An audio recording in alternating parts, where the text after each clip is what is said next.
Hey everyone, hope you all are having a good day. Today, I'm having a good day. I got some like peach tea here. Big fan of tea. So your boy Cha is back, and I've got a video for y'all today. It's another DIY, and it's taken me far too long. I think I started working on this project back in summer, like last summer. So, holy, it's been like 6 months. It's probably only been an accumulated 10 hours of work, maybe. And yeah, it's a blanket, which is over there. So I'm gonna show you that. It's gonna be exciting. I'm just gonna jump right into showing the finished product. It's basically a blanket that I just made out of old band t-shirts I wasn't wearing anymore. And if you wanna see how I made it, feel free to stick around. So like I said before, this project came from recycled t-shirts, like things I already had. They were either too small on me or I just wasn't wearing them anymore. And I decided to make use of them by cutting out the logos, cutting out squares from the middle of the t-shirts, as you can see me doing here. I had to repeat this process quite a lot actually, because I ended up needing a lot of shirts to do this, but also that was okay because I had a pretty big stockpile.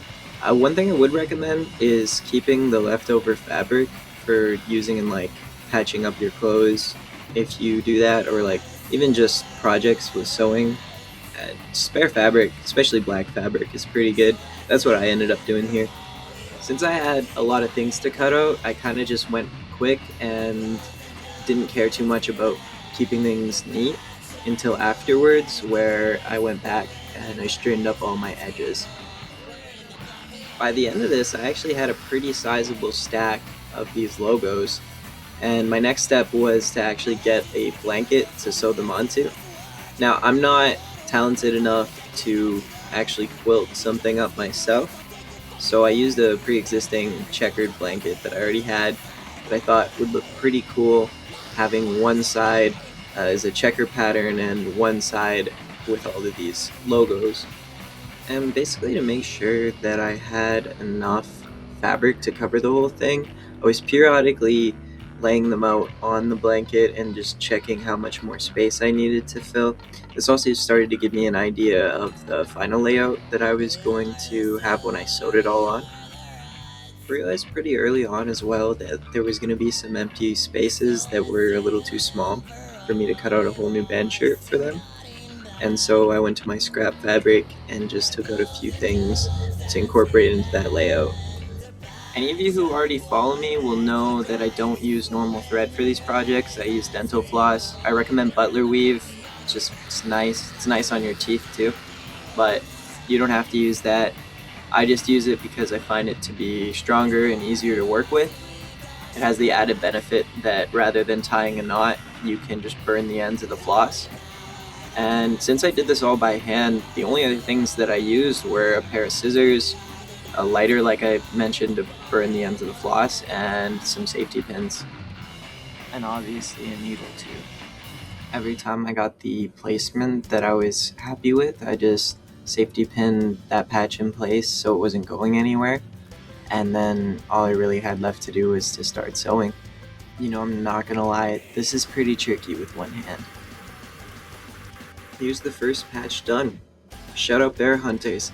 Epic death metal band, go check them out. After that, I just started hustling. You know how progress goes, it just moves forward. Ignore the fact that I took 6 months on this.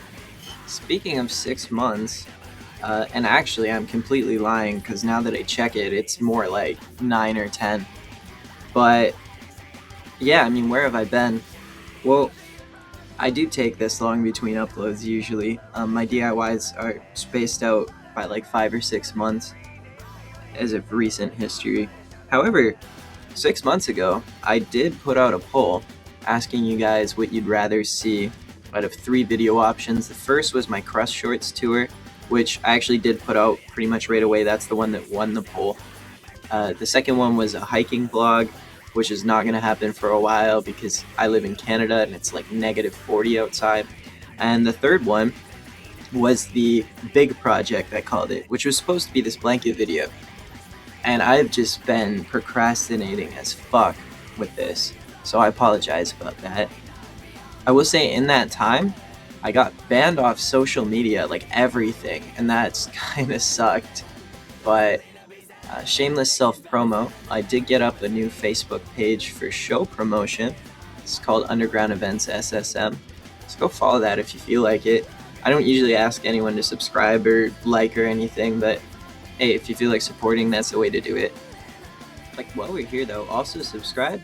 Like, that would be really cool. I mean, I'm not saying don't do that.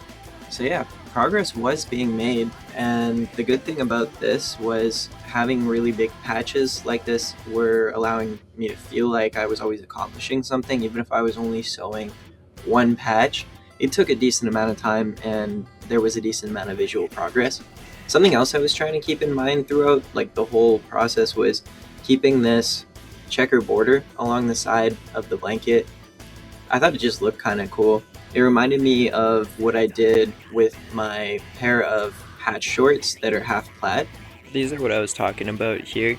The thing that it reminded me of was my choice to, at the top, under the belt loop, all the belt loops, just like have that plaid pattern. I don't know. Just something about that, and then also along the seam on the edges having these like buttons that were from the shirt this plaid was from.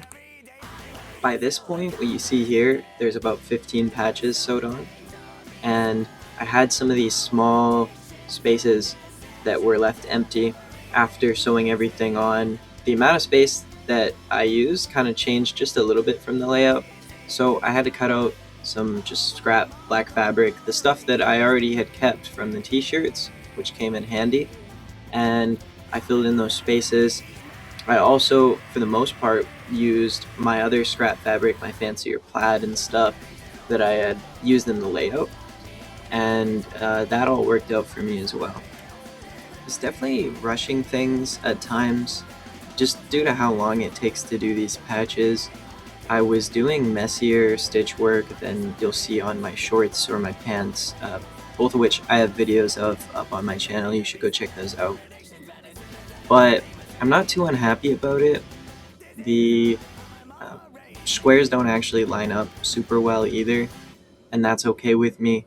It looks messy, it looks DIY, and I still think it's cool, and I don't have a problem with it.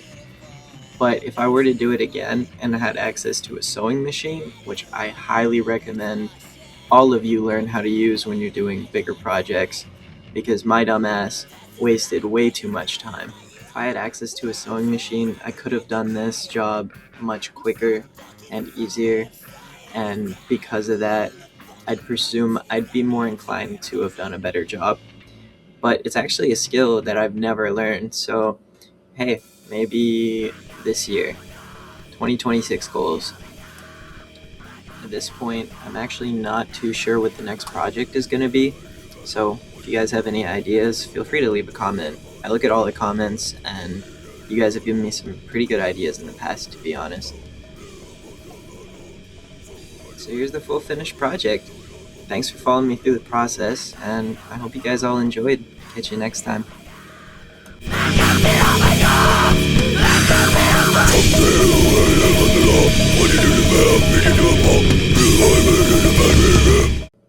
Y'all see this dread in my hair? Like, look, I can just play with this shit. It's just like there. It's kind of fun.